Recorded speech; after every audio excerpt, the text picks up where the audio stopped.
I'm back making another video, ponies. So you know what that means?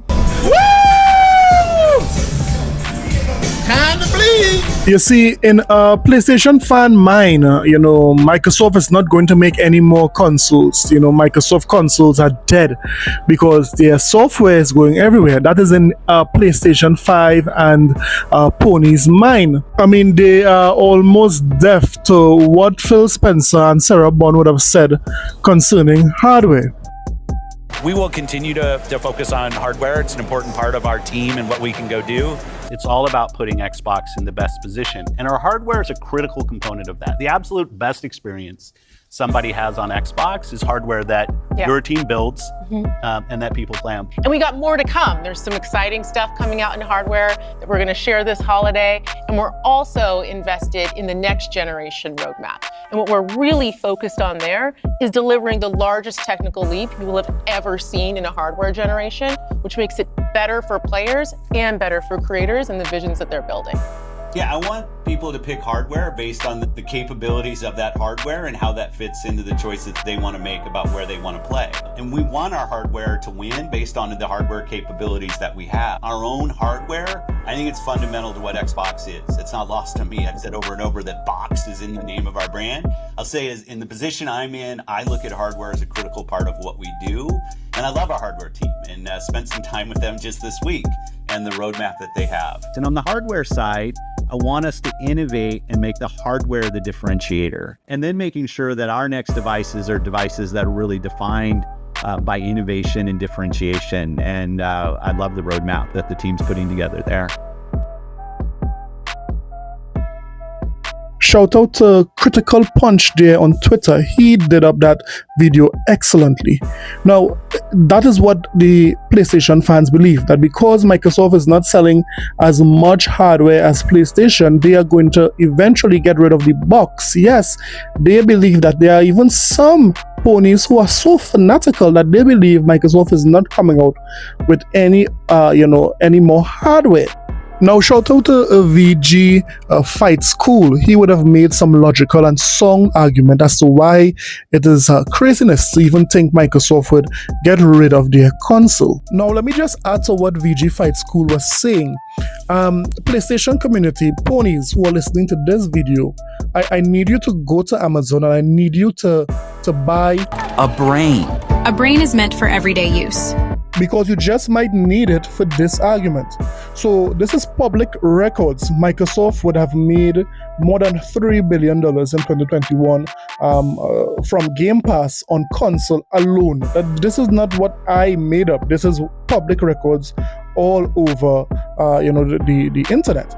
Now, ask yourself this, ponies. If Microsoft spend $1 billion to get games onto Game Pass and makes $3 billion, do you guys understand how much profit is that, ponies? I need you to really, really think about it. Yes, in order for Microsoft to get rid of the hardware, something have to make sense when it comes to recouping that money every year.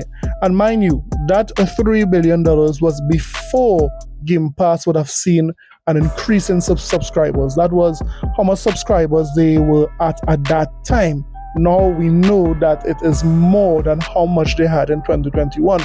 So it's evident that Microsoft is not going to leave that money on the table to go or leave the console business. And let's not forget, ponies, let's not forget that in addition to Microsoft making bank on Game Pass with the Xbox players alone, the new model where they are giving you guys these games and we are seeing the evidence that you guys are buying it. Now Microsoft has more reason to continue this approach, putting great content onto Game Pass for their customers who is supporting Game Pass, supporting the platform, and making these ponies who are very thirsty, they're very dry right now, they have no games to play. These thirsty ponies are buying up Xbox games left, right and center. So it's working. That's even more profits, more money, but we get more games. You guys pay more. Wow. Today, however, let's talk about how number one, PlayStation and Sony can't get it right when it comes to their online. We'll also talk about how no one is talking about the layoffs in Sony. So you know what? Let's get it! This is a sickness! Let's get it! So before we continue the video, guys, do me a favor, smash that like button, smash that subscribe button. You guys get some entertaining content when you come to this channel. Come on. So if this type of content interests you, consider hitting the like button and subscribe. Now let's get back to the video. Now the discussion online is that Sony sells a lot of consoles, and that is what really matters in the grand scheme of things. The only metric, or the best metric to measure success, is how many consoles you sell. This is according to the PlayStation community. This is according to most of the pundits out there when it comes to gaming. Now, seeing that Sony would have sold a staggering 71 million consoles since the beginning of this generation, then things should be a-okay for Sony with anything. I mean, if selling consoles is the measuring rod to whether a company is successful, then Sony should be the most successful right now in this generation. But we are not seeing that when it comes to the evidence. Why is number one still laying off their workers despite selling all these consoles?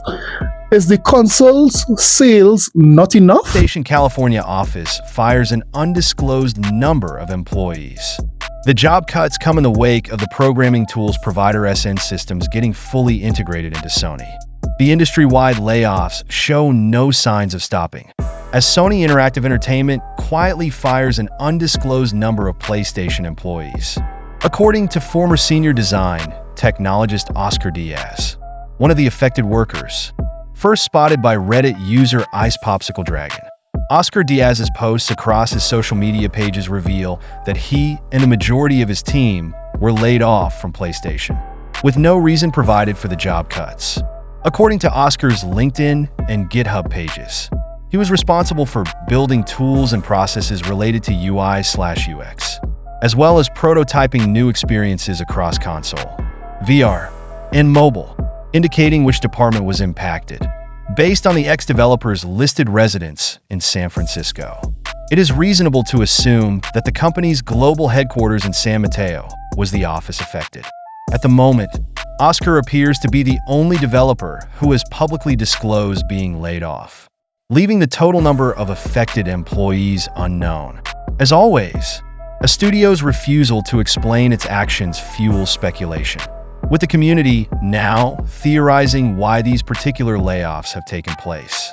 The most likely explanation appears to be the recently announced full integration of SN Systems, a provider of programming tools for PlayStation developers, into SIE, a move made public just a day before Oscar's posts about the layoffs.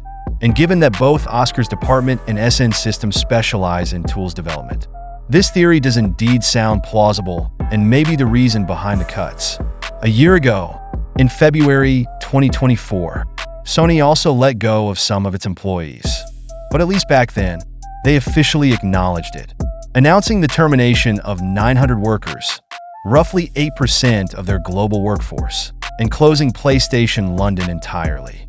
Following the standard protocol, the layoffs were described as hard, and the dismissed personnel was talented. However, it appears their talents were ultimately deemed unnecessary for Sony's mission to continue bringing the best gaming experiences to the community. Later in the year, the company also shut down Firewalk Studios, the developer of what was by far the worst AAA game of 2024, Concord, resulting in around 150 developers being laid off. Wow, you are now wondering why you didn't hear this. The reason why is because the biased gaming media will not highlight a negative story about Sony. When you come here, you get all these stories and more. So yes, why is number one laying off all of these employees? It's amazing how it is. The Sony fans are saying nothing is wrong, nothing is going on there in Sony. Everything is good, everything is honky-dory. I mean, at this point, these ponies are more delusional than Beyonce. I like to thank my beautiful husband. My beautiful...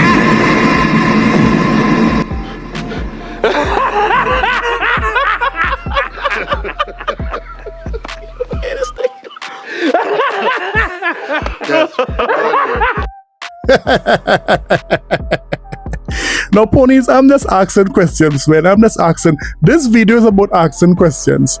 I have another question, Pony. How could Sony be number one? I mean, selling the most consoles, having the most players. But currently, if you go on your PlayStation and you try to log on onto online, you can't access your network. How that is possible?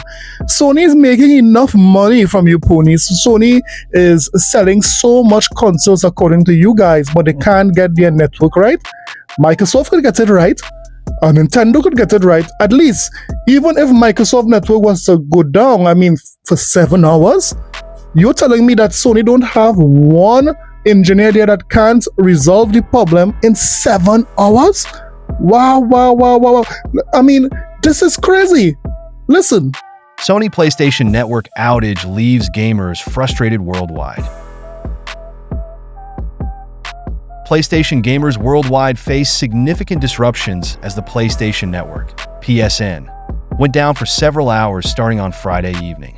The outage affected multiple services, including online gaming, account management, PlayStation Video, and the PlayStation Store, making it impossible for players to access key features. According to Sony's PSN status page, the issues impacted games like Fortnite, Call of Duty, and Grand Theft Auto, affected games such as Among Others. While offline games remained playable, multiple content was rendered inaccessible. Mass reports of the outage.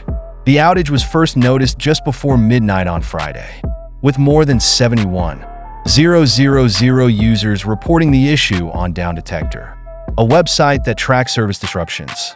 Reports flooded PlayStation's official support channels, with frustrated players voicing their concerns on social media platforms like X, formerly Twitter, and Reddit.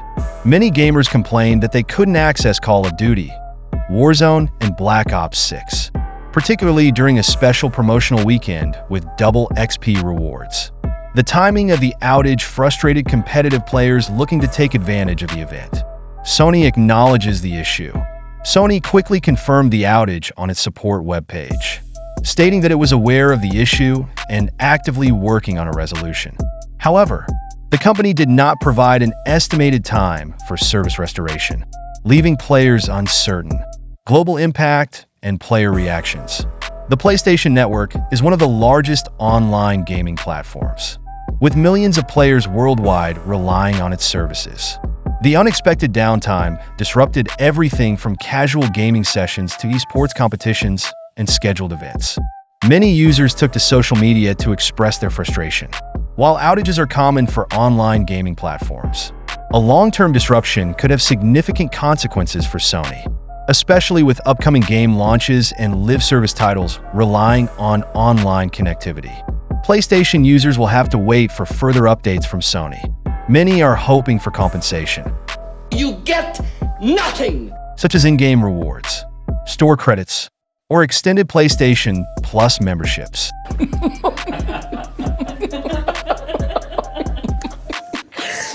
As a goodwill gesture for the downtime, as the gaming world watches closely, Sony's response to this outage will be critical in maintaining player trust.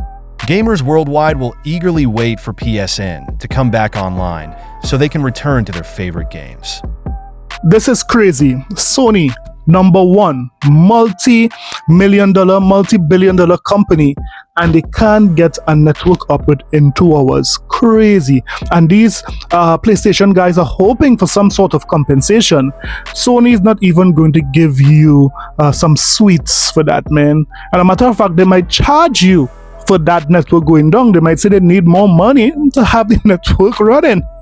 So expect price hikes, you ponies. No lie, guys, while making this video, my manager called and he was like, what's going on with Sony? I'm not getting online. My son wants to play Fortnite. I was like, no man, it's down for everyone worldwide. I mean, what could I say? This is the price you have to pay for being a pony. You know, I'm kidding. But let me know what you thought about everything that was said today. Whether it be Sony although being number one, still laying off their employees? And what's up with this PlayStation Network? Let me know in the comment sections below. Don't forget to like and subscribe for more videos. I'll see you guys in the next one. Later.